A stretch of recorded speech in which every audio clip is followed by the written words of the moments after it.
আসসালামু আলাইকুম সুধী দর্শক মণ্ডলী, সবাইকে স্বাগত জানাচ্ছি স্বাস্থ্য বিষয়ক সরাসরি অনুষ্ঠান স্টুডিও ক্লিনিকে। আমাদের আজকের বিষয় নাক কান গলার যত সমস্যা ও প্রতিকার। আপনাদের সাথে বরাবরের মতনই আছি আমি ডাক্তার ইলহাম ইমাম, আবাসিক চিকিৎসক, চট্টগ্রাম মেডিকেল কলেজ হাসপাতাল। আমাদের আজকের আলোচনায় অতিথি হয়ে এসেছেন ডাক্তার মোহাম্মদ নুরুল করিম চৌধুরী, সহযোগী অধ্যাপক, নাক কান গলা বিভাগ, চট্টগ্রাম মেডিকেল কলেজ হাসপাতাল। স্যার, আপনাকে আমাদের অনুষ্ঠানে স্বাগতম। আপনাকেও স্বাগতম। স্যার, আমাদের আজকের বিষয় হলো নাক কান গলা রোগের বিভিন্ন সমস্যা। স্যার, সচরাচর আপনারা কী ধরনের রোগী পেয়ে থাকেন? ধন্যবাদ আপনাকে। আমরা আসলে নাক কান গলার অনেক রোগী পেয়ে থাকি বিভিন্ন রকমের। গলা ব্যথা থেকে শুরু করে নাকের সর্দি, অ্যালার্জি, কান পাকা রোগ সহ বিভিন্ন রকমের টিউমার জাতীয় রোগ, অ্যালার্জিজনিত সমস্যা সহ বিভিন্ন ইনফেকশন জাতীয় রোগ আমরা সচরাচর পেয়ে থাকি। স্যার, আপনি বললেন অ্যালার্জি। অ্যালার্জি আজকালকার যুগের খুব কমন একটা অসুখ হয়ে গেছে। অ্যালার্জি রোগীগুলি সচরাচর কী ধরনের উপসর্গ নিয়ে আপনাদের কাছে আসছে? ধন্যবাদ আপনাকে। অ্যালার্জি আসলে কি? অ্যালার্জি হচ্ছে যে মানুষের শরীরের কোনো একটা সাবস্টেন্স বা কোনো একটা জিনিসের প্রতি অতিরিক্ত প্রতিক্রিয়া, যা আমাদের যে শরীরের রোগ প্রতিরোধ ক্ষমতা আছে সেটা যখন কোনো একটা জিনিসের প্রতি অতিরিক্ত প্রতিক্রিয়া দেখা দেয় তখন শরীরে বিভিন্ন রকম অসুবিধা দেখা দেয়। যেমন যে ধুলাবালি, কোনো ফুলের পরাগরেণু, আমাদের পুরনো বিছানা চাদরে জমে থাকা ধুলা, মাইট, একরকমের জীবাণু, এটাকে আমরা মাইট বলে থাকি। যখন এই জিনিসগুলা নাক বা মুখ দিয়ে মানুষের শরীরে প্রবেশ করে তখন মানুষের শরীরে বিভিন্ন প্রতিক্রিয়া দেখা দেয়। যেমন নাকে সর্দি পড়া, চোখ লাল হয়ে যাওয়া, গলা ব্যথা সহ বিভিন্ন রকমের শরীরে চামড়া ফুলে যাওয়া, চামড়ায় বিভিন্ন গুটি ওঠা থেকে শুরু করে মাঝে মধ্যে সিরিয়াস কিছু কন্ডিশনও হতে পারে। আমরা বলি যেটাকে বলি অ্যানাফাইলেকটিক রিয়াকশন, যেখান থেকে মানুষের শ্বাসকষ্ট হয়ে কোনো খারাপ কন্ডিশন, এমনকি রোগীর দ্রুত ব্যবস্থা না নিলে রোগীর মৃত্যুও হতে পারে। তো অ্যালার্জি অবশ্যই একটা বড় ধরনের সমস্যা বলে মনে করি আমরা সচরাচর। স্যার, অ্যালার্জির রোগীগুলো কি সবসময়ই নাকের সমস্যা নিয়ে আসবে, নাকি গলা ব্যথাও অ্যালার্জি হতে পারে? বা মানে আমি জিজ্ঞেস করতে চাচ্ছি আপনাকে, কি করে রোগী বুঝবেন যে তার অ্যালার্জি আছে নাকি নেই? আচ্ছা, ধন্যবাদ আপনাকে। অ্যালার্জি রোগীর সমস্যা, অ্যালার্জি রোগীগুলো নাকের সর্দি নিয়েই বেশি আসে, তার সাথে চোখ ব্যথা, চোখ লাল হয়ে যাওয়া, গলা ব্যথা, এমনকি চামড়া, শরীরের যে কোনো জায়গায় চামড়া ফুলে যাওয়া, লাল হয়ে যাওয়া, এগুলো নিয়েও আসে। সচরাচর তারা একটা হিস্ট্রি বা তার একটা ইতিহাস বলে যে হঠাৎ ঠান্ডা লেগে বা কোনো একটা নতুন জায়গায় তারা গিয়েছে যেখানের আবহাওয়ার পরিবর্তনের ফলে তাদের এই সমস্যা দেখা দিয়েছে, অথবা তারা এরকম হিস্ট্রি দেয় যে তারা ঘরটা পরিষ্কার করতে গিয়েছিল যেখানে পুরনো জামা কাপড় ছিল, যেগুলো ঝাড়তে গিয়ে তাদের এরকম সমস্যা হয়েছে। গরমকাল থেকে যখন শীতকাল আসে বা শীতকালের পরে যখন ঋতু পরিবর্তন হয় তখন কিছু ফুলের পরাগরেণু ইত্যাদি ছড়িয়ে পড়ে। আবার যখন শীত আসে তখনও কিন্তু ধুলোবালি বেড়ে যায়, ওই সময়টাতেও কিন্তু এরকম সমস্যা নিয়ে আসে। তো এইগুলা সব কিছু বিবেচনা করে রোগীর যথাযথ ইতিহাস নিয়ে এবং পরীক্ষা করে আমরা তখন বুঝতে পারি যে রোগী অ্যালার্জিতে আক্রান্ত হয়েছে। স্যার, আপনি বললেন পরীক্ষার কথা। অ্যালার্জির রোগীরা কি নিজে থেকে কোনো পরীক্ষা করতে পারবে? না, অ্যালার্জি আসলে অ্যালার্জিক কন্ডিশন বেশিরভাগই কিন্তু আমরা ক্লিনিক্যালি ডায়াগনোসিস করি। ক্লিনিক্যালি রোগীর সাথে কথা বলে রোগীকে পরীক্ষা নিরীক্ষা করে এক্সামিন করে আমরা বুঝতে পারি, তখন আমরা সেই মতো চিকিৎসা দিই। কোনো কোনো ক্ষেত্রে অ্যালার্জির কিছু রক্ত পরীক্ষা আছে, কিছু চামড়াতে স্কিন প্রিক টেস্ট বলে এটাকে, এই পরীক্ষাগুলো করেও আমরা নিশ্চিত হই যে রোগী কোনো অ্যালার্জিক কন্ডিশনে আক্রান্ত হয়েছেন কিনা। তবে সচরাচর আমরা ক্লিনিক্যালি ডায়াগনোসিস করি, রোগীর সমস্যা বুঝে রোগীকে নিজেরা পরীক্ষা করে আমরা অ্যালার্জির কন্ডিশনগুলো বুঝতে পারি এবং সে মতো আমরা চিকিৎসা দিয়ে থাকি। স্যার, আমাদের সাথে একজন দর্শক আছে। দর্শক, আপনার নাম এবং বয়স বলে আপনার প্রশ্নটি বলুন। হ্যাঁ, আমি বরিশাল থেকে নিতাই বলছি। জি, বলুন, শুনতে পাচ্ছি। হ্যাঁ স্যার, এই আমার সমস্যা কি, ওই গলা মানে জল খাইলে মানে গলায় আটকে বসে আছে, মনে হয় যে যায় না, মানে আস্তে আস্তে আস্তে আস্তে করে যায়, মানে কেমন যেন মানে আটকে বসে করায়। তো আমি তাহলে উত্তরটা দেই যে এরকম কন্ডিশন উনি যেটা বলি এটা বিভিন্ন কারণে হতে পারে। আমাদের আরও ডিটেইলড হিস্ট্রি লাগবে, ইতিহাস লাগবে। তবে সচরাচর এগুলো গলাতে ইনফেকশন হলে এরকম হয়। অ্যালার্জিক কন্ডিশনে সাধারণত গলা আটকে যায় না। তো গলা ইনফেকশন হলে বা কোনো যে আমরা বলি যে একটা পিইউডি বলি, যেটা বলে গ্যাস্ট্রিক কন্ডিশন, জিইআরডি বলি আমরা, গ্যাস্ট্রোইসোফেজিয়াল রিফ্লাক্স ডিজিজ, একটা যে সচরাচর বাংলায় যেটাকে বলে গ্যাস্ট্রিক বলা হয়, এরকম কন্ডিশনও গলায় কিছু আটকে যেতে পারে, আটকে গেছে বলে অনুভূতি হয়। অথবা গলা ব্যথা হলে আমরা বলি ফ্যারিঞ্জাইটিস অথবা টনসিলাইটিস, এরকম ক্ষেত্রেও গলাতে কিছু আটকে যাওয়ার অনুভূতি হতে পারে। তো সেক্ষেত্রে এই ধরনের রোগীদের উচিত হচ্ছে একজন ডাক্তারের শরণাপন্ন হয়ে চিকিৎসা নেওয়া। ডাক্তার ওনাকে একটু এক্সামিন করবেন, পরীক্ষা নিরীক্ষা করবেন এবং চিকিৎসা দেবেন। এবং আমরা রোগীদের এই ধরনের রোগীগুলো সাধারণত এই যে গরমকালে বেশি হয়, গরমকালে গরম থেকে বাঁচার জন্য তারা হঠাৎ করে ঠান্ডা খেয়ে বসে, ঠান্ডা জাতীয় কিছু আইসক্রিম বা ঠান্ডা পানি, তখন এই গলাতে প্রদাহ দেখা দেয়। সুদিং এজেন্ট যেটা বলা জি, হয়ে জি। থাকে আর কি, যেটা আমরা ঘরোয়া টোটকা বলতাম, জি তো এখন স্যার ওইটা কি আপনারা অ্যাপ্রুভ করছেন? হ্যাঁ, আমরা আসলে আমরা কমনলি বলি যে রোগী ওষুধ ছাড়াই কি করতে পারে ওষুধ খাওয়ার আগেই, যে ঠান্ডা পরিবেশ বর্জন করা, ঠান্ডা কিছু না খাওয়া। আমরা বলি কুসুম গরম পানিতে আধা গ্লাস কুসুম গরম পানিতে 1 চিমটি লবণ মিশিয়ে এটা দিয়ে যদি বারবার খাওয়ার পরে আগে গড়গড়া করে, তাহলে বেশিরভাগ ক্ষেত্রে এই সমস্যা কমে যায়। এছাড়াও একটা জিনিস আমরা অনেক সময় করে যে ঘরোয়া টোটকা, যেটা এটা ইফেক্টিভ এখনও, যে কুসুম গরম পানির সাথে একটু লেবুর রস এবং একটু মধু মিশিয়ে যদি এটা দিয়ে গড়গড়া করা হয় এবং যদি খাওয়া হয় তাহলে কাজ করে। ভিটামিন সির মধ্যে যে প্রদাহ বিরোধী উপাদান আছে, তাড়াতাড়ি ইনফেকশন বা প্রদাহকে সারিয়ে তুলতে পারে।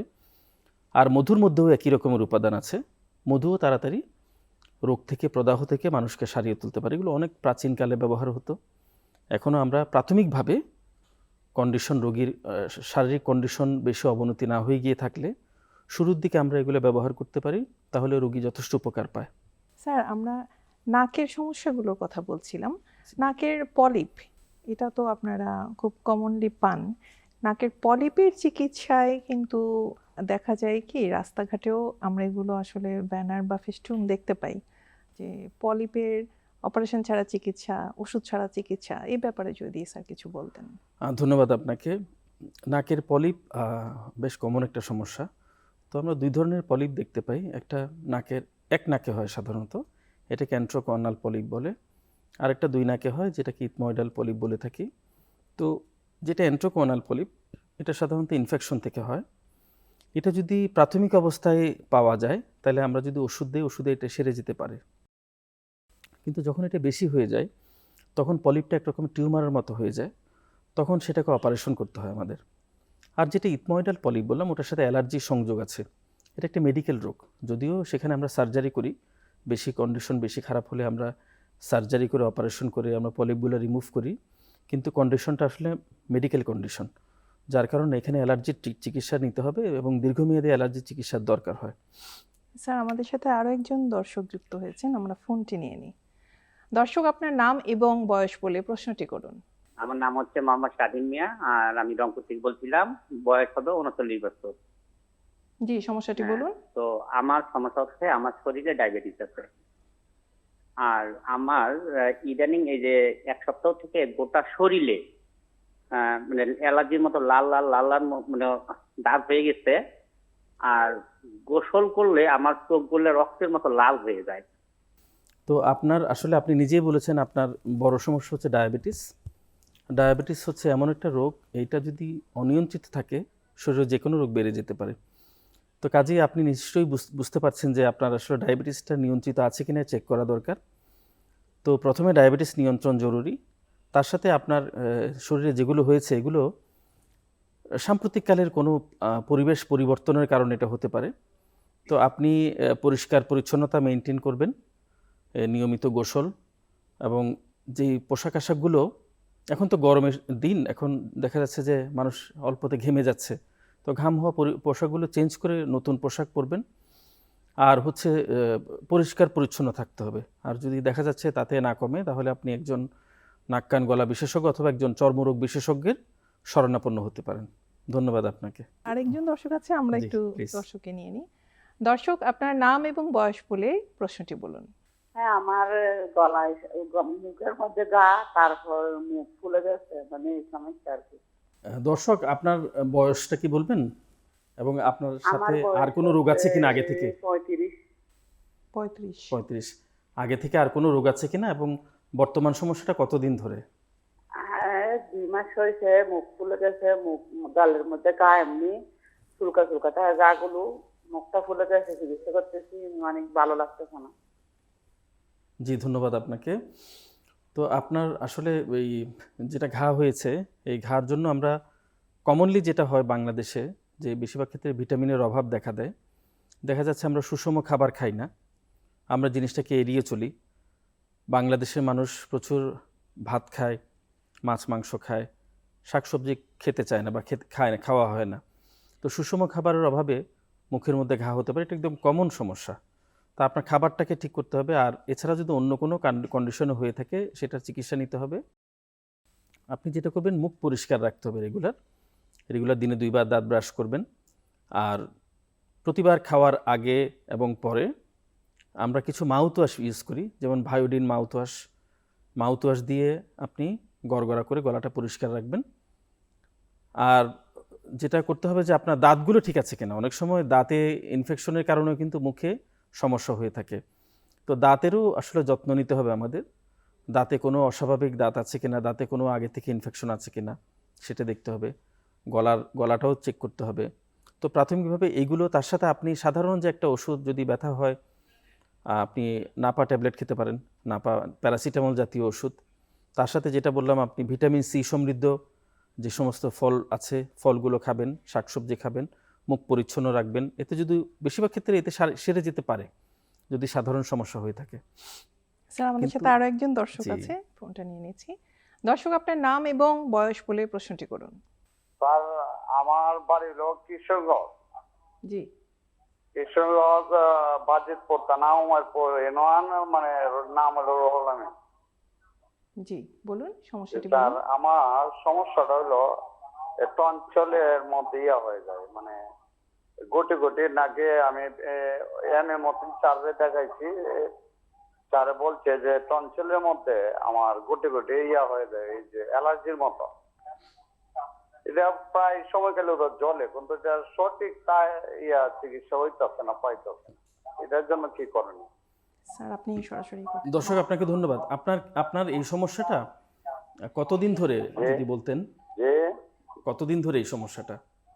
এই সমস্যাটা আমার স্যার, যে এটা প্রায় আজকে 3-4 বছর। আচ্ছা, তো আপনার কি গলা ব্যথা হয় প্রায়ই ঠান্ডা খেলে? গলা বা ব্যথা হয় না, মানে জলে জলে এমন একটা হয়। আজকেও এটা আছে। নাকে কি সমস্যা আছে গলার পাশাপাশি? নাকের সমস্যা, মানে আমার নাকের হাতটা একটু ব্যাকা আছে, এটা আরো বেশ। আচ্ছা।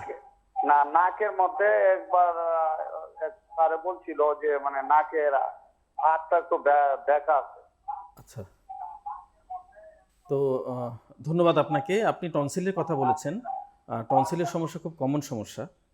প্রচুর মানুষ আছে যাদের টনসিলে ইনফেকশন থাকে। যে টনসিলের আসলে কারণ কি? তো মুখ পরিচ্ছন্ন না থাকা, পরিবেশ পরিবর্তন, বিভিন্ন কারণে আবহাওয়া পরিবর্তন, ঠান্ডা গরমের অনুভূতি, বিভিন্ন রকম অসামঞ্জস্যতা থেকে টনসিল ইনফেকশন হয়ে থাকে।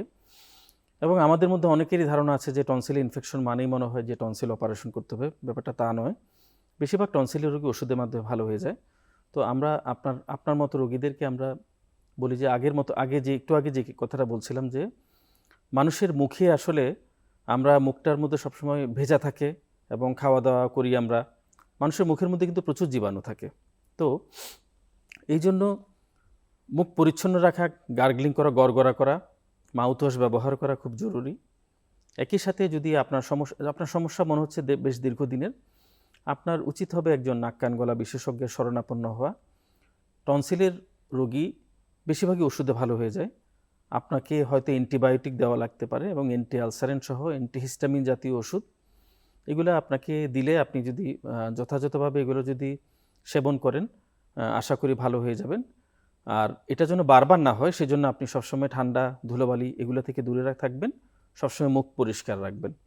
আর যাদের এগুলো এত কিছুর পরও ভালো হয় না, তাদের অনেক সময় অপারেশনের প্রয়োজন হয়। তো আপনি যদি যথাযথভাবে নিয়ম মেনে চলেন, পরিচ্ছন্নতা বজায় রাখেন, আশা করি আপনি ওষুধের মাধ্যমে আপনি ভালো হয়ে যাবেন। স্যার, টনসিলের প্রসঙ্গটি যেহেতু আসলোই, টনসিল শিশুদের ক্ষেত্রেও আমরা টনসিলের প্রাদুর্ভাব পেয়ে থাকি। এখন কত ছোট বাচ্চার এটা হতে পারে? হ্যাঁ জি, আপনাকে ধন্যবাদ। টনসিলের যে ইনফেকশন, ওটাকে টনসিলাইটিস বলে থাকি আমরা। এটা হঠাৎ করে অ্যাকিউট হতে পারে অথবা দীর্ঘমেয়াদী রোগীরা ভুগতে পারে, যেটাকে ক্রনিক টনসিলাইটিস বলি। এটা বাচ্চাদেরও হয়, বড়দেরও হয়। বাচ্চাদের ধরনটা একরকম, বড়দের ধরনটা আরেক রকম। এটা একদম জন্মের পর থেকে দেখা যায় 5-6 মাস বয়সের পর থেকেই টনসিলাইটিস হতে পারে। তো এটাতে কি হয় আসলে, দেখা যায় যে গলা ব্যথা হয়, প্রচণ্ড গলা ব্যথা, তার সাথে জ্বর। বাচ্চার মারা আমাদের কাছে এসে বলে যে বাচ্চা খেতে চাচ্ছে না এবং প্রচুর জ্বর। তো আমরা যখন মুখটা হা করে আমরা যখন যন্ত্রপাতি দিয়ে আলো ফেলে যখন দেখি, তখন দেখা যায় যে দুপাশে যে দুটো টনসিলে ইনফেকশন হয়ে আছে এবং ফুলে আছে, যার কারণে বাচ্চা খেতে চাচ্ছে না, বাচ্চা জ্বর হচ্ছে। তো সেক্ষেত্রে আমরা তাদেরকে ওষুধ দিই। তো এর সাথে আরও কিছু সমস্যা হয়। অনেক বাচ্চা টনসিলের পাশাপাশি, যেটা আমরা অনেক সময় ভুলে যাই, টনসিলের পিছনে আরেক রকমের টনসিল আছে, যেটাকে অ্যাডিনয়েড বলে। নাকের একদম ভিতরের দিকে একটা মাংসপিণ্ড, এটাও বেড়ে যায়। এটা বেড়ে গেলে কি হয়, বাচ্চা গলা ব্যথার পাশাপাশি দেখা যায় নাক দিয়ে নিঃশ্বাস নিতে পারে না, মুখ হা করে ঘুমায়। এটাকে আমরা অ্যাডিনয়েডকে বলি একটা নীরব ঘাতক। দীর্ঘমেয়াদী অ্যাডিনয়েডের সমস্যা থাকলে যেটা হয় কি, যে বাচ্চা গলা ব্যথা হয়, মুখ হা করে ঘুমায়, এবং এই অ্যাডিনয়েডের দুই পাশে কান থাকে। ক্রমশ আস্তে আস্তে কানের শ্রবণ শক্তিও কমতে থাকে এই অ্যাডিনয়েডের কারণে। বাচ্চা ঠিকমতো ঘুম হয় না, বাচ্চা রাতের বেলা না ঘুমানোর কারণে সকালবেলা উঠে বাচ্চা ঝিমায়। শারীরিকভাবে এবং মানসিকভাবে বাচ্চা আস্তে আস্তে দুর্বল হয়ে যেতে থাকে। তো এই জিনিসগুলো, এই সমস্যাগুলো দ্রুত আইডেন্টিফাই জরুরি। তো সেটা করা গেলে বাচ্চার জন্য ভালো হয়। আর টনসিলাইটিসের ক্ষেত্রে আমরা বেশিরভাগই যেটা বললাম, ওষুধের মাধ্যমে চিকিৎসা দিই। বাচ্চাদেরকেও আমরা ওষুধ দিই। আমরা বাচ্চার বাবা মাকে বলি মুখ পরিষ্কার রাখার জন্য। একদম ছোট বাচ্চা তো আর গড়গড়া করতে পারে না, তাকে আমরা বলি যে আপনি বারবার করে অল্প অল্প করে কুসুম গরম পানি খাওয়ান। বারবার করে অল্প অল্প করে পানি খেলে গলাটা পরিষ্কার হয়ে যায়। তো কোনো কোনো ক্ষেত্রে অপারেশন প্রয়োজন হয়। তারপর অপারেশন প্রয়োজন হলেও আমরা অন্তত 5 বছরের আগে অপারেশন করি না, কারণ বাচ্চার টনসিলের সাথে রোগ প্রতিরোধ ক্ষমতার একটা যোগসূত্র আছে। টনসিলকে বেশি আগে যদি আমরা অপারেশন করে কেটে ফেলি, বাচ্চার রোগ প্রতিরোধ ক্ষমতা ক্ষুণ্ণ হতে পারে। এই জন্য অন্তত 5 বছর বয়স হওয়ার আগে আমরা অপারেশন করি না। স্যার, আমাদের সাথে আরেকজন দর্শক যুক্ত হয়েছেন। দর্শক, আপনার নাম এবং বয়স বলে প্রশ্নটি করুন। আমি হচ্ছি রাফিয়াত মুস্তাকিম। আমার মাঝে মাঝে গলায় চুলকানি ওঠে, তার জন্য আমার অনেক কষ্ট হয়। বলতে গেলে ঘুমের মধ্যেও একটা এরকম শব্দ হয়, মানে শব্দ করতে হয় চুলকানির জন্য। তাই এর জন্য কি পরামর্শ আপনারা দিতে পারেন? বাবা, আপনার বয়স কত? আমার বয়স 12 বছর। তোমার সমস্যাটা নিয়ে একটু আগে আমরা বলছিলাম যে তোমার মতো বয়সে যেটা হয় কি, যে গলায় টনসিলাইটিস বা ফ্যারিঞ্জাইটিস হতে পারে, তার সাথে গলা এবং নাকের পিছনে একটা মাংসপিণ্ড বাড়ে, যেটা সাধারণত 3-4 বছর বয়স থেকে 12 থেকে 16 বছর পর্যন্ত এটা বেশি হতে পারে। তো এই মাংসপিণ্ডটা নাকের পিছনে থাকে। তুমি আরও কিছু কথা আমার জানার ছিল, যে তোমার রাতে ঘুমাতে গেলে নাকে নিঃশ্বাস নিতে কষ্ট হয় কিনা। তো এই ধরনের বাচ্চাদের অনেক সময় দেখা যায় কি, তারা নাকে নিঃশ্বাস নিতে পারে না, তারা মুখ হা করে নিঃশ্বাস নেয়। নাকের পিছনের ওই যে মাংসপিণ্ড, সেটার কারণে তাদের নিঃশ্বাস ফেলতে কষ্ট হয়, যার কারণে একটা সবসময় নাকের পিছনে এবং গলাতে একটা চুলকানির অনুভূতি হয়। তারা ঠিকমতো ঘুমাতে পারে না, যেটা বললাম যে মুখ হা করে ঘুমায়, গলাতে সবসময় একটা ব্যথা, একটা সর্দি ভাব থাকে সবসময়, গলাতে চুলকানিও হয়, অনেক সময় কানেও সমস্যা দেখা দেয় তাদের। তো এই ধরনের বাচ্চাদের আমরা পরীক্ষা নিরীক্ষা করি, তার সাথে এক্সরে করি, একটা গলা এবং নাকের একটা এক্সরে করি। এক্সরেটা করে আমরা বুঝতে পারি যে ওই মাংসপিণ্ডটা বেড়ে গেছে কিনা। সেক্ষেত্রে আমরা তাদেরকে ওষুধ সাজেস্ট করি, তার সাথে অ্যান্টিহিস্টামিন জাতীয় ওষুধ। আবার একই রকম যে মুখগহ্বরের জন্য গড়গড়া, মাউথওয়াশ ইউজ করতে বলি। তার সাথে আমরা অ্যান্টিহিস্টামিন এবং স্টেরয়েড জাতীয় কিছু নাকের কিছু স্প্রে ইউজ করি আমরা, যেগুলো নাক দিয়ে দেওয়া হয়। এগুলোর মাধ্যমে ওই অ্যাডেনয়েড যে মাংসপিণ্ডটা, এটা আস্তে আস্তে আস্তে আস্তে কমে আসে, বাচ্চার কন্ডিশনটা উন্নতি হয়। আর একান্তই যদি ওষুধ দেওয়ার পরও না কমে, তখন ওই অ্যাডেনয়েডকে আমাদের অপারেশন করে কেটে ফেলতে হয়, সার্জারি করে ওটা ফেলে দিতে হয়। তবে বেশিরভাগ রোগী ওষুধের মাধ্যমে উন্নতি হয়। তাদেরকে ওই অ্যালার্জিক কন্ডিশন, ঠান্ডা, ধুলোবালি, মূলত ঠান্ডা এবং ধুলোবালি, এগুলো থেকে আমরা তাদেরকে সবসময় দূরে থাকতে বলি। স্যার, আপনি অ্যাডেনয়েডটা বারবার শিশুদের ক্ষেত্রে উল্লেখ করছেন, তাহলে অ্যাডাল্ট বা বয়স্কদের ক্ষেত্রে কি এটি কোনো রোগ নয়? হ্যাঁ, ধন্যবাদ আপনাকে, এটা গুরুত্বপূর্ণ কথা। অ্যাডেনয়েড নামের যে এটাও এক রকমের টনসিল, এটা নেজোফ্যারিংসে থাকে। এটা সাধারণত 2-3 বছর থেকে বড় হতে থাকে, 12 থেকে 14, 15, 16 বছর পর্যন্ত এটা বড় থাকে। তারপর এটা নিজে একসময় নিজেই ছোট হয়ে যায়। অ্যাডাল্টদের সাধারণত অ্যাডেনয়েড আর বড় থাকে না, এটা নিজেই ছোট হয়ে যায়। তো ওই ক্রুশিয়াল বয়সটা, যে বয়সে বাচ্চারা স্কুলে যায়, সেই বয়সে অ্যাডেনয়েডের এফেক্ট হয়। তখন যদি বাচ্চাটাকে যথাযথভাবে পরিচর্যা করা না হয়, তাহলে বাচ্চা অ্যাডেনয়েডের কারণে শুধু যে গলাতে সমস্যা হবে তাই না, অনেক বাচ্চার কানেও সমস্যা, কানে শুনতে অসুবিধা হয়। এবং এই বাচ্চাগুলো দেখা যায় পিছিয়ে পড়ে, পড়াশোনাতে পিছিয়ে পড়ে। মানে বুদ্ধি বিকাশেও কিছু অবশ্যই, সমস্যার সম্মুখীন অবশ্যই হয়। তাদের বুদ্ধি বিকাশ যথাযথ নাও হতে পারে, তারা পড়াশোনাতে পিছিয়ে যাবে, তারা ক্লাসে মনোযোগ হারায়। এবং যখন দেখা যাচ্ছে যে একটা সময়ের পরে বাচ্চা বারবার রেজাল্ট খারাপ করছে, বাচ্চা কানে শুনতে পাচ্ছে না, দেখা যাচ্ছে বাচ্চা টেলিভিশনের সামনে গিয়ে বসে থাকে, একদম সামনে গিয়ে। যদি বলি কি ব্যাপার, এত সামনে কেন, যে আমি শুনতে পাচ্ছি না। তখন আমরা এক পর্যায়ে অনেক রোগীর আমাদের কাছে আসেন, তখন আমরা কানের পরীক্ষা করে দেখতে পাই যে বাচ্চার অ্যাডেনয়েডের কারণে কানের শ্রবণ শক্তি কমে গেছে, বাচ্চা ঠিকমতো ঘুম হয় না। সব কিছু মিলিয়ে বাচ্চা অলরেডি কিন্তু পড়াশোনাতে তার বন্ধুবান্ধবদের কাছ থেকে অনেক পিছিয়ে গেছে, যেটা রিকভারি করা কঠিন হয়ে যায়। এই জন্য অ্যাডেনয়েডকে আমরা নীরবঘাতক বলি। এটাকে দ্রুত আইডেন্টিফাই করে দ্রুত চিকিৎসা জরুরি, না হলে এমন ক্ষতি হবে যেটা আমরা বুঝতেও পারবো না যে স্যার, ক্ষতি আমাদের হয়ে গেছে। সাথে আরেকজন দর্শক যুক্ত হয়ে গেছেন। দর্শক, আপনার নাম এবং বয়স বলে প্রশ্নটি করুন। আমি মোস্তফা কামাল বলতেছি, ওই নীলফামারী থেকে। জি, বলুন। আমার বয়স 33 বছর রানিং। জি। আমার সমস্যাটা হচ্ছে প্রতিদিন সকালবেলা হলে আমার হাসি আসে, মানে যখনই ঘুম থেকে ওঠা মাত্রই আমার মানে ইয়ে আসে আর কি, সর্দি আর হাসিটা আসে। যতই সুস্থ থাকি আমি, সুস্থ থাকার পরেও ওই সকালবেলা উঠলে আমার এই সমস্যাটা হবে, এটা প্রতিনিয়ত। এটি মূলত অ্যালার্জিজনিত সমস্যা। তো এরকম ক্ষেত্রে আপনাকে ঠান্ডা এবং ধুলোবালি থেকে দূরে থাকতে হবে। আমরা কিছু স্টেরয়েড জাতীয় ওষুধ দিই, নাকের কিছু স্প্রে, এই স্প্রেগুলো ব্যবহার করতে বলি। তার সাথে অ্যান্টিহিস্টামিন জাতীয় ওষুধ। সবসময় বলি মুখটা পরিষ্কার রাখবেন আপনি।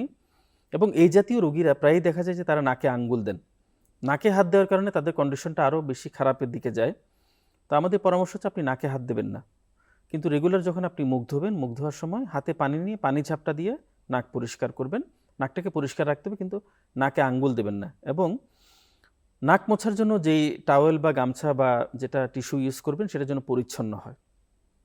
তো এরকম কন্ডিশনে আপনি বলেননি যে আমার জানার যেটা ইচ্ছা বা আমি বলতে চাই যে এরকম মধ্যবয়স্ক রোগী যাদের এরকম নাকের সমস্যা থাকে, তাদের অনেকেই স্মোকার হয়ে থাকে, অনেকেই সিগারেট খায়। তো সিগারেট সবসময় রোগ প্রতিরোধ ক্ষমতাকে কমিয়ে দেয় এবং অ্যালার্জিক কন্ডিশনকে আরও বাড়িয়ে তুলতে সহযোগিতা করে। তো সিগারেট যদি কারো খাওয়ার অভ্যাস থাকে, সেটা বাদ দিতে বলবো আমি। শুধু অ্যালার্জি না, সিগারেটের কারণে মানুষের ক্যান্সার হয়। তো সিগারেট বর্জন করতে হবে। আপনি পরিষ্কার পরিচ্ছন্নতা জরুরি। আপনি যে পরিবেশে থাকেন, মুখ ধোয়ার পানিটা যেন পরিষ্কার হয়, টাওয়ালটা যেন পরিচ্ছন্ন হয়, টিস্যুগুলো যেন পরিচ্ছন্ন হয়, নাকে হাত দেবেন না। তার সাথে কিছু অ্যান্টিহিস্টামিন জাতীয় ওষুধ আমরা দিই। এবং যদি দেখা যায় যে আপনার সমস্যাটা দীর্ঘমেয়াদী, সেক্ষেত্রে একজন নাক কান গলা বিশেষজ্ঞের শরণাপন্ন হওয়া জরুরি। আপনার নাক পরীক্ষা করে অনেক রকম রোগ হতে পারে, সাধারণ অ্যালার্জি থেকে শুরু করে নাকে যে পলিপ আমরা একটু আগে আলাপ করছিলাম, ওখান থেকে শুরু করে নাকের টিউমার, অনেক কিছুই হতে পারে। তো চিকিৎসক সেক্ষেত্রে আপনাকে যথাযথ পরীক্ষা নিরীক্ষার পরে পরামর্শ দেবেন যদি আপনার সমস্যাটা দীর্ঘমেয়াদী হয়ে থাকে। ধন্যবাদ আপনাকে। স্যার, আসলে নাক আর গলার এত বেশি সমস্যা দর্শকদের বা অ্যাজ এ হোল পুরো বাংলাদেশের জনগোষ্ঠীর, আমরা কানকে কিন্তু পিছিয়ে ফেলে চলে আসছি। কানের কি কি ধরনের সমস্যা নিয়ে সচরাচর রোগীরা আপনাদের কাছে এসে থাকেন? জি, আপনাকে ধন্যবাদ। আসলে নাক বা গলার চাইতে কানের সমস্যাই বেশি, যেটা এতক্ষণে কেউ প্রশ্ন করেনি বলে হয়তো। দেখা যায় ছোটবেলা থেকেই শিশুরা কান পাকা রোগে ভুগে থাকে। এটা সাধারণত একটু লো সোশিও ইকোনমিক কন্ডিশনে যে সমস্ত বাচ্চারা বড় হয়, কীরকম এটার সাথে আসলে বড়লোক বা গরিবের সম্পর্ক নেই। যে সমস্ত বাচ্চারা অপরিচ্ছন্ন পরিবেশে বড় হয়, অনেকগুলো বাচ্চা একসাথে থাকে, এবং দেখা যাচ্ছে যে গ্রামে এটা বেশি হয়ে থাকে। গ্রামের পুকুরে যারা গোসল করে, যেখানে গোসলও করা হয়, আবার কাপড় চোপড়ও ধোয়ানো হয়, আবার গরু ছাগলকে গোসল করানো হয়। একই পুকুরের পানিটা বিভিন্ন কাজে ইউজ করা হচ্ছে। তো সেই সব পুকুর যারা ইউজ করে থাকে তাদের মধ্যেই কান পাকা রোগ হওয়ার প্রবণতা বেশি থাকে। তো এখানেও একই কথা বলবো যে যেহেতু এটা ইনফেকশন জনিত সমস্যা, তো কান পাকা রোগ থেকে বাঁচতে হলে পরিচ্ছন্ন থাকা জরুরি। আর যখন কান পাকা রোগ হয়ে যায় তখন আমরা কানের কিছু ড্রপ, অ্যান্টিবায়োটিক ড্রপ, তার সাথে কিছু স্টেরয়েড এবং অ্যান্টিবায়োটিকের কম্বিনেশনের কিছু ড্রপ, তার সাথে আমরা অ্যান্টিহিস্টামিন জাতীয় ওষুধ দিয়ে থাকি। স্যার, আমাদের সাথে আরো একজন দর্শক যুক্ত হয়েছেন।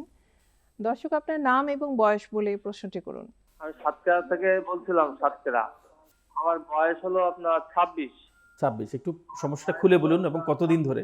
এই আপনার 5-7 বছর দিব, সবসময় নাল নাল থাকে গলার কাছে। আচ্ছা, এটা সাধারণত এগুলো বেশিরভাগই ফ্যারিঞ্জাইটিস হয়ে থাকে, যে গরমকালে বেশি দেখা যায়, হঠাৎ করে ঠান্ডা খেতে গিয়ে টনসিলাইটিস ও টনসিল ইনফেকশনও হতে পারে। আবার বমি ভাব, যেটা ওই একটু আগে যেটা বলছিলাম আমরা, যে গ্যাস্ট্রোইসোফেজিয়াল রিফ্লাক্স ডিজিজ, গ্যাস্ট্রিক জনিত সমস্যাতে এরকম বমি ভাব, তার সাথে গলায় অস্বস্তি বোধ এবং গলা ব্যথা হতে পারে।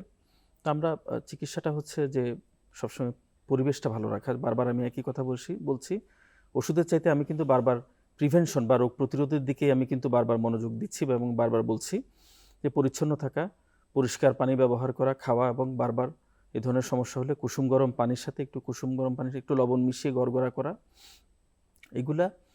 তার সাথে যে রিফ্লাক্স ডিজিজ অ্যাভয়েড করার জন্য অতিরিক্ত তেল চর্বি জাতীয় খাবার না খাওয়া। আর রিফ্লাক্স হলে গ্যাস্ট্রিকের সমস্যা যদি বেশি হয়, সেক্ষেত্রে গ্যাস্ট্রিক উপশমকারী ওষুধও আমরা দিয়ে থাকি, তার সাথে অ্যান্টিবায়োটিক, অ্যান্টিহিস্টামিন দিয়ে থাকি। প্রাথমিকভাবে আমরা এভাবেই চিকিৎসা করে থাকি, কিন্তু যদি দেখা যায় যে সমস্যা দীর্ঘমেয়াদী এবং বারবার হচ্ছে, সেক্ষেত্রে আমি অবশ্যই বলবো আপনাকে একজন নাক কান গলা বিশেষজ্ঞের শরণাপন্ন হতে, যিনি আপনাকে পরীক্ষা করে যথাযথ রোগ নির্ণয় করে যথাযথ চিকিৎসা দিতে সহযোগিতা করবেন। ধন্যবাদ। স্যার, আমরা ছিলাম বাচ্চাদের কান পাকা রোগ নিয়ে আপনি বলছিলেন। জি, আরো কিছু আপনি বলতে চাচ্ছিলেন কানের অসুখ। হ্যাঁ, জি, আমি ধন্যবাদ আপনাকে। আমরা আসলে আরেকটা রোগ হয়, যেটা দেখা যায় অনেক বাচ্চা আমাদের কাছে আসে জন্ম থেকেই বোবা এবং কালা, তো যেটা অনেক সময় অ্যাড্রেস করা হয় না। বাচ্চার বাবা মাও বুঝতে দেরি করেন, যে যখন তারা বুঝতে পারেন তখন অনেক দেরি হয়ে যায়। দেখা যায় 7-8 বছর বয়সে আসেন আমাদের কাছে, বাচ্চার কি সমস্যা, বাচ্চা কথা বলতে পারে না। পরে পরীক্ষা করে দেখা গেলো কি বাচ্চা কানেও শুনতে পায় না। তো যেই বাচ্চা কানে শুনতে পাবে না জন্মগতভাবে, সেই বাচ্চা কিন্তু বুঝতে পারে না যে কিভাবে মানুষ কথা বলে। মানুষের ঠোঁট নাড়া সে বুঝতে পারে, কিন্তু শব্দের জগতের সাথে অপরিচিত থাকে সে। কিভাবে মানুষ কথা বলে, কিভাবে শব্দ হয়, কিভাবে পাখির কিচিরমিচির শব্দ হয়, এগুলো তার কানে কোনোদিন আসে না। যার কারণে সে কানে শুনতে পায় না বলেই সে কিন্তু কোনোদিন কথা বলতে পারে না। সে হয়তো অর্থহীন কিছু আ ই এরকম শব্দ করতে পারে, কিন্তু সে অর্থপূর্ণ কোনো কথা বলতে পারে না। তো এগুলো একসময় বাংলাদেশে চিকিৎসা ছিল না, এখন আমাদের চিকিৎসা আছে। যারা জন্মগতভাবে, যাদের কানটা ডেভেলপ করেনি, জন্মগতভাবে কানে শুনতে পায় না, তাদেরকে আমরা এখন বাংলাদেশ সরকার ককলিয়ার ইমপ্ল্যান্ট নামে একটা ডিভাইস কানে স্থাপন করে দেওয়া হয়, এবং এটার খরচ বাংলাদেশ সরকারই বেশিরভাগটা বহন করে। কেউ যদি, কারো কন্ডিশন যদি আর্থিকভাবে একটু সচ্ছল হয়, তাহলে রোগীর কাছ থেকে কিছু টাকা নেওয়া হয়, বেশিরভাগই বাংলাদেশ সরকার দেয়। আর যারা আর্থিকভাবে অসচ্ছল, তাদের পুরো খরচটাই বাংলাদেশ সরকার দেয়, যেটা এখন আমাদের বাংলাদেশে অনেকগুলি ইনস্টিটিউটে আমরা চালু করেছি, এবং আমরা শত শত বাবা মায়ের মুখে হাসি ফোটাতে সক্ষম হয়েছি। এই ডিভাইস স্থাপনের কারণে বাচ্চা কানে শুনতে পায়। যখন কানে শুনতে পায়, তখন তাকে বিশেষ স্কুলে ভর্তি করানো হয়, ভর্তি করিয়ে তাকে কথা বলানো শেখানো হয়। তো যেই বাচ্চা বাবা মা হয়তো ধরে নিয়েছিল এই বাচ্চা কোনোদিনই হয়তো সারা জীবন বোবা কালা থেকে যাবে, সেই কন্ডিশনের উন্নতি হয়েছে। যে এই বাচ্চাগুলোও কিন্তু স্বাভাবিক বাচ্চার মতো এখন কথা বলতে পারে এবং কানে শুনতে পারে, তারা স্কুলে যায়, অনেক বাচ্চা স্কুলে ভালো রেজাল্ট করে। তো এগুলো আমাদের আসলে এটা কেন বললাম যে সচেতনতার জন্য আমি কথাটা বলছি যে আপনারা যদি দেখতে পান এরকম কন্ডিশন, আপনারা দেরি না করে দ্রুত আপনারা চিকিৎসকের শরণাপন্ন হবেন। আমাদের সাথে একজন দর্শক যুক্ত হয়েছেন। দর্শক, আপনার নাম এবং বয়স বলে প্রশ্নটি করুন। আমার নাম মুসাম্মদ সুমাইয়া আক্তার। জি। আমার বয়স 48। আমার টনসিলের সমস্যা, গলা ব্যথার সাথে আমার জ্বর হয় না, কিন্তু দুই পাশে টনসিল বেড়ে যায়, ব্যথা হয়ে যায়, অ্যান্টিবায়োটিক খাইলে এরপরে যে ভালো হয়। এটা কয়েকদিন পর পর দেখা দেয়। জি, ধন্যবাদ। কত বছর ধরে আছে সমস্যাটা আপনার? আর আমার মাথার মধ্যে কোনো পানি লাগাইতে পারি না, তেলও লাগাইতে পারি না, লাগাইলে নাক বন্ধ হয়ে যায় আর টনসিল বড় হয়ে যায়। হঠাৎ আমার শরীরটা ঠান্ডা হয়ে যায়, আবার হঠাৎ হঠাৎ আমার শরীর গরম হয়ে গামাইতে থাকে। তাহলে আপনি শেষে যে কথাগুলো বললেন যে কলিজা ঠান্ডা হয়ে যায়, গা গরম হয়ে যায়, এগুলোর জন্য আপনার যেহেতু বয়স 48, আপনার মনে হচ্ছে ক্রনিক টনসিলাইটিস বা টনসিলের ইনফেকশন আছে, তার সাথে নাকে অ্যালার্জি থাকতে পারে, এবং একই সাথে আমরা বলবো কি আপনার কোনো ক্রনিক দীর্ঘমেয়াদী রোগ আছে কিনা আপনার একটু চেক করা দরকার, যেমন ডায়াবেটিস, প্রেশার, এগুলো থাকতে পারে। যেটা প্রেশার মানে হাইপার টেনশন। তো ওইসব রোগ যদি পরীক্ষা নিরীক্ষা করে পাওয়া যায়, সেগুলো চিকিৎসা শুরু করে দিতে হবে। ডায়াবেটিস, হাইপার টেনশন বা 48 বছর, আপনার ওজন কত আপনি বলেননি, অনেক সময় দেখা যায় যে রক্তে চর্বির পরিমাণ বেশি থাকতে পারে, তো সেক্ষেত্রে চর্বি কমানোর জন্য ওষুধ দেই, এগুলো একটু দীর্ঘমেয়াদী চলবে। তার সাথে যে আপনি প্রথম যে মূল সমস্যাটা যেটা বললেন টনসিলের সমস্যা, টনসিলের সমস্যার জন্য আমরা ওষুধ দেই, অ্যান্টিবায়োটিক, এবং যেটা বারবার আমি বলছি যে মুখটা পরিষ্কার রাখা, পরিচ্ছন্ন রাখা, নিয়মিত 2 বার দাঁত ব্রাশ করা, তার সাথে বারবার কুসুম গরম পানির সাথে লবণ মিশিয়ে গড়গড়া করা অথবা মাউথওয়াশ ব্যবহার করা। তো এত কিছুর পরেও যদি দেখা যায় যে তার সাথে যদি জ্বর হয়, গলা ব্যথা হয়, সেক্ষেত্রে আমরা প্যারাসিটামল দেই। এত কিছুর পরও যদি দেখা যায় যে বারবার হচ্ছে, সেক্ষেত্রে আমাদের পরামর্শ হচ্ছে যে আপনি সবসময় ওষুধ হয়তো দীর্ঘমেয়াদী দেই না আমরা একটা সময় পর্যন্ত, তার সাথে আপনি ঠান্ডা খাওয়া থেকে দূরে থাকতে হবে, ঠান্ডা পরিবেশ থেকে দূরে থাকতে হবে। শীতকাল, গরমকাল, আমরা বলি যে শীতকাল হোক গরমকাল হোক, আপনি হুট করে কখনোই ঠান্ডা খাবেন না। বাংলাদেশ তো কোনো ঠান্ডা দেশ না, এটা একটা নাতিশীতোষ্ণ দেশ, এখানে ঠান্ডাতে প্রবলেম হয় মানুষের। তো আপনি সবসময় ঠান্ডা পানি, ঠান্ডা শরবত, আইসক্রিম এগুলো খাবেন না। দীর্ঘক্ষণ ধরে গোসল করবেন না, অনেকক্ষণ ধরে পানি খাটলে কিন্তু ঠান্ডা লাগে। এবং আপনি যেহেতু আপনি একজন হয়তো সম্ভবত আপনি গৃহিণী হতে পারেন, আপনি হয়তো ঘরের ধোয়াপালার কাজও করতে হয়, তো এই কাজগুলো আপনি দ্রুত শেষ করবেন, মানে অনেকক্ষণ যেন পানি খাটতে না হয়, এবং সবসময় মুখ পরিষ্কার রাখবেন। যখনই আপনি খাওয়া দাওয়া করবেন বারবার গড়গড়া করে গলাটা পরিষ্কার রাখবেন, ঠান্ডা থেকে দূরে থাকবেন। এই দুইটা কাজ যদি আপনি করেন ওষুধের পাশাপাশি, আপনার এই রোগটা সেরে যাবে আশা করি। তো এত কিছুর পরেও যদি দেখা যায় যে বারবারই গলা ব্যথা হচ্ছে, আপনি কিন্তু একটু আগে বলেছেন যে আমাকে বারবার হচ্ছে, এটা যদি এটা বারবার হয়, কিছুদিন পরপরই হচ্ছে, তাহলে আমি বলবো আপনি আপনার স্থানীয় একজন নাক কান গলা বিশেষজ্ঞের শরণাপন্ন হবেন।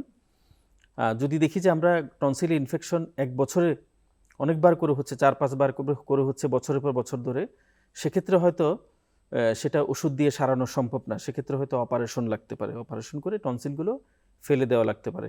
সেটা একজন স্থানীয় নাক কান গলা বিশেষজ্ঞ আপনাকে পরীক্ষা করে তিনিই বলবেন যে আপনার কন্ডিশন কোন পর্যায়ে। স্যার, টনসিল ফেলে দেওয়ার কথা বা অপারেশনের কথা বলছেন অনেকবার, কারণ টনসিল অপারেশনের পরবর্তী কি টনসিল ফেলে দেওয়ার কারণে কোনো ধরনের সমস্যায় কি রোগীরা ভুগতে পারেন কিনা? আচ্ছা, ধন্যবাদ আপনাকে। টনসিল অপারেশনের কিছু ক্রাইটেরিয়া আছে, আমরা সবসময় সেটা ফেলি না। কখন আমরা অপারেশনটা করি? আমরা যে কোনো অবস্থাতে আমরা অপারেশনে যেতে চাই না। যেমন আপনি বা আমি, আমাদেরকে কেউ যদি কোনো ডাক্তার অপারেশন করতে বলে, আমরা কি সহজে রাজি হব না। কেউই অপারেশনে যেতে চায় না। আমরা অপারেশনটা জটিল প্রসিডিওর, অনেক কমপ্লিকেশন হতে পারে, অপারেশনে আমরা যেতে চাই না। আমরা রোগীকে ওষুধ দিয়ে ভালো করতে চাই। তো টনসিলাইটিস হলেই আমরা অপারেশন করি না। আমরা যদি দেখি যে একটা রোগী টনসিলাইটিসের ইনফেকশন 1 বছর সময়ের মধ্যে 7 বার বা তার বেশি হয়েছে, টনসিলে ইনফেকশন হচ্ছে, ওষুধ খেয়ে ভালো হয়ে যাচ্ছে, আবার ইনফেকশন হচ্ছে, আবার ভালো হয়ে যাচ্ছে, 1 বছরে 7 বার বা তার বেশি, অথবা পরপর 2 বছরে প্রতি বছরই 5 বার করে ইনফেকশন হয়েছে, অথবা পরপর 3 বছরে প্রত্যেকবার প্রতি বছর 3 বার করে ইনফেকশন হচ্ছে মিনিমাম, এরকম যদি হয়, এবং রোগীকে পরীক্ষা করে দেখা যাচ্ছে, রোগী এসে বলছে গলা ব্যথা, রোগী তো অনেক সময় বুঝতে পারে না, যে সবসময় প্রায় সময় রোগীরা এসে বলে কি তার টনসিল হয়েছে, মানে টনসিলাইটিস, কিন্তু পরীক্ষা করে দেখা গেলো কি গলা ব্যথার কারণটা আলাদা। তো সেটা যদি না হয়, মানে ব্যথাটা শুধুমাত্র টনসিলের জন্যই হচ্ছে, টনসিলাইটিসের জন্য হচ্ছে, এবং রোগীর day to day activities hamper হচ্ছে। আপনি একজন চিকিৎসক, টনসিলাইটিসের কারণে আপনার দেখা যায় অফিস মিস হচ্ছে, একটা বাচ্চা, সেই বাচ্চা 3 দিন স্কুলে যেতে পারলো না গলা ব্যথা জ্বরের কারণে। যদি তার প্রাত্যহিক কাজকর্ম হ্যাম্পার হয়, এবং এই যে বললাম যে এরকম বারবার ইনফেকশন হচ্ছে, তখনই আমরা অপারেশনের সিদ্ধান্ত নিই, তার আগে নিই না। এখন অপারেশন করার আগে আমরা অনেকগুলো পরীক্ষা নিরীক্ষা করে চেক করে নিই যে রোগী অপারেশন জন্য উপযুক্ত কিনা, যেমন বুকের এক্স-রে, রক্ত পরীক্ষা, কিডনি পরীক্ষা, এগুলো করে দেখি আমরা রোগী অপারেশন উপযুক্ত কিনা। উপযুক্ত হলেই আমরা অপারেশন করি। আর টনসিল অপারেশন যদি সব কিছু ক্রাইটেরিয়া ফুলফিল করে যদি অপারেশন করা হয়, সাধারণত কোনো সমস্যা হয় না। কোনো রোগীর অপারেশনের পরে ঘা শুকাতে সময় লাগতে পারে, অনেক সময় অপারেশনের পরে একটু রক্তপাত হতে পারে টনসিলের জায়গা থেকে। তো সেক্ষেত্রে আমরা রোগীকে দ্রুত স্থানীয় যেই হসপিটালে অপারেশন হয়েছে সেখানে আমরা যোগাযোগ করতে বলি। আমরা যেই সার্জন অপারেশন করেছেন তিনি তাকে রোগীকে দ্রুত অ্যাটেন্ড করে সমস্যাগুলো দ্রুত হ্যান্ডেল করে সলভ করার চেষ্টা করেন। সাধারণত আমাদের সাথে সমস্যা হয় না। আরেকজন দর্শক যুক্ত জি হয়েছেন। প্লিজ। দর্শক, আপনার নাম এবং বয়স বলে প্রশ্নটি করুন। আমার ছেলের ঠান্ডার সমস্যা, বয়স হচ্ছে 16 বছর, 16 এরকমই, 16 প্লাস। সকালে ঘুম থেকে উঠলে হাঁচি হয়। জি হ্যাঁ, নাক দিয়ে সব সময় একেবারে সকালে উঠলেই পানি পড়ে, এমন ভাবে পানি পড়ে। বাংলাদেশের আবহাওয়াটা এমন যে ঠান্ডা লেগে যাওয়ার সম্ভাবনা থাকে। তাকে সে ঠান্ডা খায় কিনা আপনি বলেননি, প্রায় দেখা যায় এই বয়সী ছেলেগুলো ঘরে ঠান্ডা না খেলেও স্কুলে গিয়ে আইসক্রিম খায় বা এরকম হতে পারে। তো আপনি তাকে মানা করবেন যে ঠান্ডা জাতীয় কোনো কিছু যেন না খায়, সে যেন সবসময় পরিষ্কার পরিচ্ছন্ন থাকে, রেগুলার দাঁত ব্রাশ করে, প্রত্যেকবার খাওয়ার পর গড়গড়া করা কুসুম গরম পানির সাথে 1 চিমটি, আধা গ্লাস কুসুম গরম পানির সাথে 1 চিমটি লবণ দিয়ে নিয়মিত গড়গড়া করবে। আর নাক দিয়ে সর্দির একটা বড় কারণ থাকে কি, যখন সর্দি হয় মানুষ করে কি তখন আঙ্গুল দিয়ে খোঁচাখুচি করে, এটা একটা বড় প্রবলেম। এই খোঁচাখুচি করাটা সমস্যাকে আরও বাড়িয়ে দেয়। তো আপনি তাকে বলবেন যে নাকটা পরিষ্কার রাখবে, নাকে পানি দিয়ে মুখ ধোয়ার সময় নাকে যেন হাত না দেয়, এবং তার সাথে আমরা কিছু অ্যান্টিহিস্টামিন জাতীয় ওষুধ, প্যারাসিটামল জাতীয় ওষুধ আমরা দিয়ে থাকি। যদি সমস্যা দীর্ঘমেয়াদী হয়, স্থানীয় একজন নাক কান গলা বিশেষজ্ঞকে সে দেখাতে পারে। সেই বিশেষজ্ঞ চিকিৎসক তাকে দেখে তার সমস্যাটা আইডেন্টিফাই করবেন যে এটা কি সাধারণ অ্যালার্জি জাতীয় সমস্যা নাকি কোনো পলিপ হয়েছে বা কোনো ইনফেকশন আছে। তো সেটা দেখে তিনি সেই মতো চিকিৎসা দিবেন। তো চিকিৎসকের কাছে যাওয়ার আগ পর্যন্ত আমি যে কথাগুলো বললাম, পরিচ্ছন্নতা, ঠান্ডা থেকে দূরে থাকা, নাক পরিষ্কার রাখা, নাকে আঙ্গুল না দেওয়া, এই নিয়মগুলো সে যেন মেনে চলে, সেটা আপনি তাকে বলবেন বলে আশা করি। ধন্যবাদ আপনাকে। স্যার, উনি যেটা বললেন যে হাঁচির সমস্যাটা আসলেই আজকাল খুব বেশি দেখা যাচ্ছে, এবং হাঁচির সমস্যার কারণে অনেক ডাক্তার অথবা ফার্মেসি থেকেও মন্টেলিউকাস্ট একটা ওষুধ আছে, এটা এখন খুব জনপ্রিয় হয়ে পড়েছে। তখন এই ওষুধটা দীর্ঘমেয়াদী আকারে দেওয়া হচ্ছে, এটা কতটুকু যুক্তিযুক্ত? ধন্যবাদ আপনাকে। আসলে বেশি নগরায়ন হয়ে গিয়েছে, সবদিকে কলকারখানা, প্রচুর দোকানপাট, যার কারণে আমাদের বিভিন্ন অ্যালার্জিক সাবস্টেন্সও বেড়ে গেছে, যেটা আগে অত বেশি অ্যালার্জিক কন্ডিশন হতো না, এখন বেশি হচ্ছে।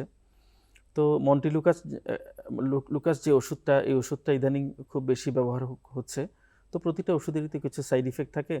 কোনো ক্ষেত্রে আমরা মন্টিলুকাস্ট দীর্ঘমেয়াদী ব্যবহার করে থাকি, যেমন টনসিলাইটিস বা অ্যালার্জিক কন্ডিশনেও আমরা মন্টিলুকাস্ট দীর্ঘমেয়াদী ব্যবহার করে থাকি। তবে যত্রতত্র যে কোনো রোগে মন্টিলুকাস্ট ব্যবহার করাটা অবশ্যই ক্ষতিকর বলে আমি মনে করি। ধন্যবাদ স্যার। আরেকটি ইম্পর্ট্যান্ট অসুখ আমরা এখনো আলোচনা করতে পারিনি, সেটা হলো সাইনোসাইটিস। এই অসুখটি সম্বন্ধে যদি একটু ধারণা দিতেন। নাকের চারপাশে কিছু খালি জায়গা থাকে চামড়ার নিচে, যেগুলো যে হাড় আছে নাকের চারপাশে, হাড়ের মধ্যে কিছু খালি জায়গা। তো এরকম 4টা সাইনাস থাকে, 4 রকমের সাইনাস। আমরা বলি নাকের 2 পাশে ম্যাক্সিলারি সাইনাস, তার একটু উপরে ইথময়েড সাইনাস, ফ্রন্টাল সাইনাস, এবং একদম পিছনে মাথার পিছনের দিকে স্ফেনোয়েড সাইনাস বলে একটা সাইনাস আছে। তো এই খালি জায়গাগুলোতে যখন ইনফেকশন হয়, প্রদাহ হয়, সেখানে কফ জমতে পারে, পুজ জমতে পারে, যেগুলো দীর্ঘমেয়াদী সমস্যা দেখা দেয় এইসব কারণে। তো যখন সাইনোসাইটিস হয় প্রচণ্ড মাথা ব্যথা হতে পারে, নাক দিয়ে সর্দি আসতে পারে, মুখে দুর্গন্ধ, নাকে দুর্গন্ধ এবং বারবার জ্বর, এই সমস্যাগুলো নিয়ে রোগী আসে এবং মাথা ব্যথাটা খুব তীব্র হতে পারে, এক পাশে হতে পারে সাধারণত, কোনো এক পাশে, দুই পাশেও হতে পারে। তো এই ধরনের কন্ডিশনগুলো হয়। সাইনোসাইটিস অনেক সময় অ্যাকিউট হতে পারে, হঠাৎ করে কয়েকদিনের সমস্যা থেকে সাইনোসাইটিস, রোগী ঠান্ডা খেয়েছে বারবার, সেখান থেকে তার গলা ব্যথা, নাকে সর্দি, সেখান থেকে সাইনোসাইটিস হতে পারে, অ্যাকিউট সাইনোসাইটিস। এগুলো সাধারণত চিকিৎসা নিলে রোগী যদি সাবধানে থাকে, যেগুলো বারবার আমি বলছি, ঠান্ডা থেকে যদি দূরে থাকে, নাকটা যদি নিয়মিত পরিষ্কার রাখে, এটা সেরে যেতে পারে। কিন্তু যখন আমরা দেখি যে সাইনোসাইটিসের সমস্যাগুলো 12 সপ্তাহের চেয়ে বেশি হয়ে গেছে, 12 সপ্তাহেও ভালো হয়নি, ক্রমাগত চলছে, মাথা ব্যথা, নাকে ব্যথা, নাক বা মাথাটা ভার হয়ে থাকা, নাক থেকে এক নাক বা দুই নাক থেকে ক্রমাগত সর্দি আসা, এগুলো যদি 12 সপ্তাহের বেশি হয়, সেটাকে আমরা তখন বলি ক্রনিক সাইনোসাইটিস। ক্রনিক সাইনোসাইটিসও ওষুধ দিয়ে ভালো করা সম্ভব। নাককে পরিচ্ছন্ন রাখা, আমরা নাকে কিছু স্প্রে দিই, কিছু normal saline wash, normal saline দিয়ে নাকটাকে সবসময় ওয়াশ করতে বলি, তার সাথে স্টেরয়েড স্প্রে দিতে পারি, অ্যান্টিহিস্টামিন, এবং এক্ষেত্রে অবশ্যই অ্যান্টিবায়োটিক প্রয়োজন হয়। আমরা একটা ব্রড স্পেকট্রাম অ্যান্টিবায়োটিক ইউজ করে থাকি দীর্ঘমেয়াদে। অথবা নাকের যে কফ আছে, সেই কফটা আমরা পরীক্ষা করে, ওখানে কী ধরনের জীবাণু সেখানে আছে সেটা পরীক্ষা করে আমরা স্পেসিফিক অ্যান্টিবায়োটিকও দিতে পারি। এবং কোনো কোনো ক্ষেত্রে অ্যান্টিবায়োটিক দেওয়ার পরেও নাকের সর্দি ভালো নাও হতে পারে, তখন আমরা সার্জারি করি, যেটাকে বলে ফেস বলা হয়, ফাংশনাল এন্ডোস্কোপিক সাইনাস সার্জারি। এই সাইনাস সার্জারি আমরা বিশেষ কম্পিউটার এন্ডোস্কোপের মাধ্যমে নাক না কেটে টেলিভিশন মনিটরে দেখে আমরা এই অপারেশনটা করে সাইনোসাইটিস থেকে রোগীকে মুক্তি দিতে পারি। ধন্যবাদ। স্যার, আমরা অনুষ্ঠানের একদম শেষ পর্যায়ে চলে এসেছি। আজকের আলোচনায় অংশগ্রহণের জন্য আপনাকে অসংখ্য ধন্যবাদ। আপনাকেও অনেক ধন্যবাদ। একই সাথে এই বিটিভিতে যারা এই অনুষ্ঠান পরিচালনার সাথে আছেন এবং আমার প্রিয় দর্শক মণ্ডলী, সবাইকে আমি ধন্যবাদ জানাই। দর্শক মণ্ডলী, এতক্ষণ আমরা আলোচনা করলাম নাক, কান ও গলার নানাবিধ সমস্যা ও এর সম্ভাব্য প্রতিকার নিয়ে। আশা করি নাক, কান, গলার সমস্যার যারা আছেন তারা উপকৃত হয়েছেন। এতক্ষণ টিভি সেটের সামনে থেকে যারা আমাদের অনুষ্ঠান উপভোগ করেছেন তাদেরকে অসংখ্য ধন্যবাদ, এবং টেলিফোনে যারা আমাদের সাথে সরাসরি যুক্ত হয়েছেন তাদেরকেও অশেষ ধন্যবাদ। ভালো থাকুন, সুস্থ থাকুন। আবার দেখা হবে অন্য কোনো বিষয় নিয়ে। আল্লাহ হাফিজ।